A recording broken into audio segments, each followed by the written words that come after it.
It's 9 p.m. on a Tuesday. You've been scrolling through Netflix for almost 45 minutes. You haven't started a single thing. You close the app, put down your phone, and go to bed feeling vaguely frustrated, but you don't know why. Or maybe this sounds familiar. You got a job offer 2 weeks ago.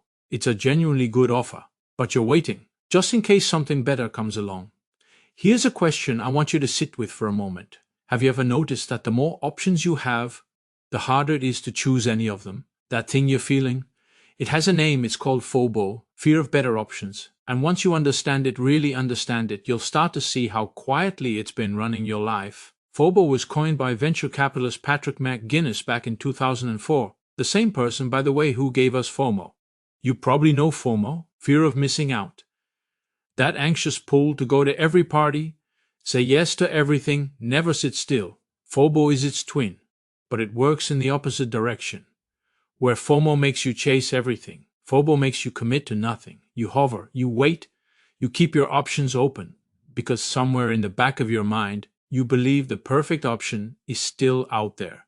And if you just wait long enough, it will make the decision easy. Spoiler, it rarely comes. Here's what's important to understand. FOBO is not laziness. It's not weakness. It is a form of anticipatory anxiety mixed with perfectionism. It's the quiet but powerful belief that if you look hard enough, long enough, you'll find the option with zero downside. And as long as you're still looking, you haven't failed. You haven't made a mistake. FOBO feels like caution, but it functions like a trap. Let me take you to a supermarket in California. The year is 2000. Psychologists Sheena Iyengar and Mark Lepper set up 2 jam displays. One had 24 varieties, one had 6. More people stopped at the bigger display. But when it came to actually buying something, customers were 10 times more likely to purchase from the smaller display. 10 times. And here's the thing that really stuck with me. People who chose from the smaller selection reported greater satisfaction with what they picked. Fewer options didn't just make it easier to choose, it made the choice feel better.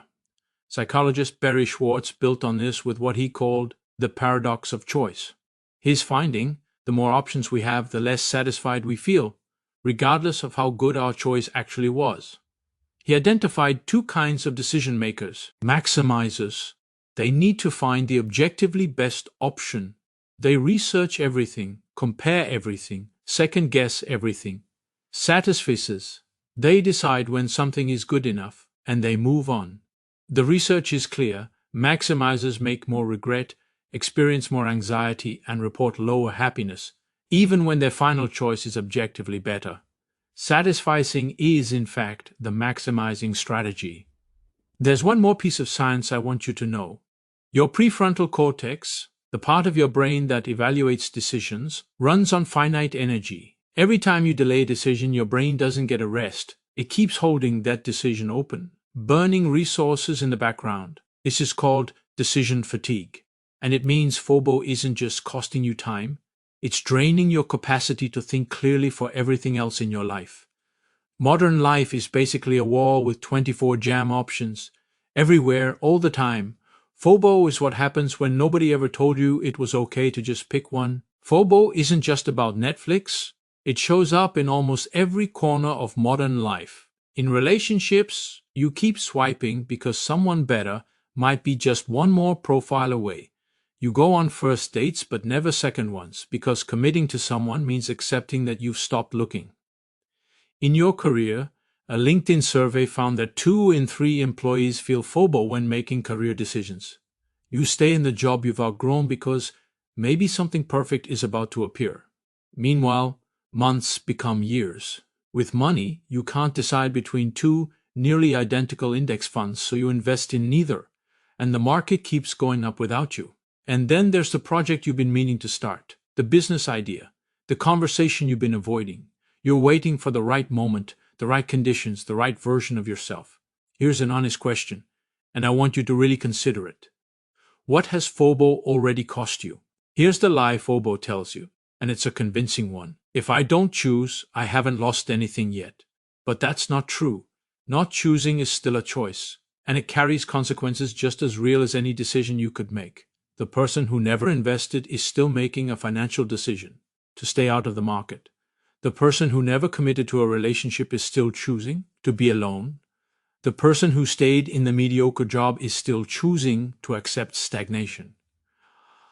FOBO feels like safety. It feels responsible. It feels like you're being careful.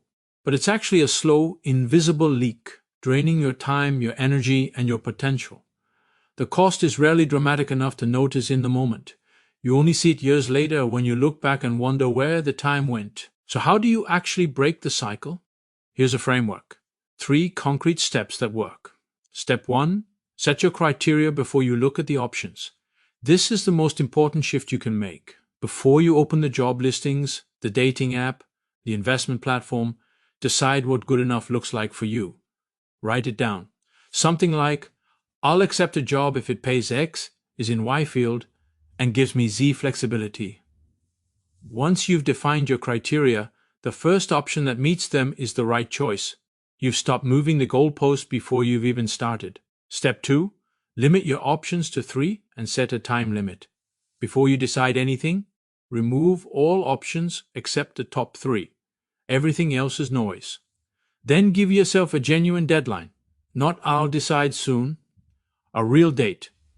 48 hours for small decisions, 1 week for significant ones. A time limit isn't pressure. It's a gift. It forces your brain to stop searching and start evaluating. Step 3. Trust that you can course correct. FOBO is built on a false premise that your decisions are permanent and a wrong choice is a catastrophe. Almost nothing in your life is truly irreversible. You can change jobs, you can change apartments, you can change your mind. The cost of a wrong choice in most cases is far lower than the cost of never choosing at all. And one more thing. Start practicing the satisficer mindset. Good enough is not settling. It is not giving up on quality. It is recognizing that the pursuit of perfect is the enemy of progress. The happiest people aren't the ones who found the best option. They're the ones who learned to love the option they chose. Remember that stickman at the fork in the road? He's still there. He hasn't moved yet. But something has shifted. He understands now what was keeping him frozen. And he realizes it was never about finding the perfect path. It was about trusting himself enough to walk. FOBO is real, it is very common, and it is completely workable once you name it. You don't need more options. You don't need more time. You don't need the perfect conditions. You already have enough to move forward. The only thing missing is the decision to begin. If this resonated with you, I'd love to know. Drop a comment below. What's one decision you've been holding back on because of FOBO? And if you found this useful, subscribe. There's a lot more where this came from. I'll see you in the next one.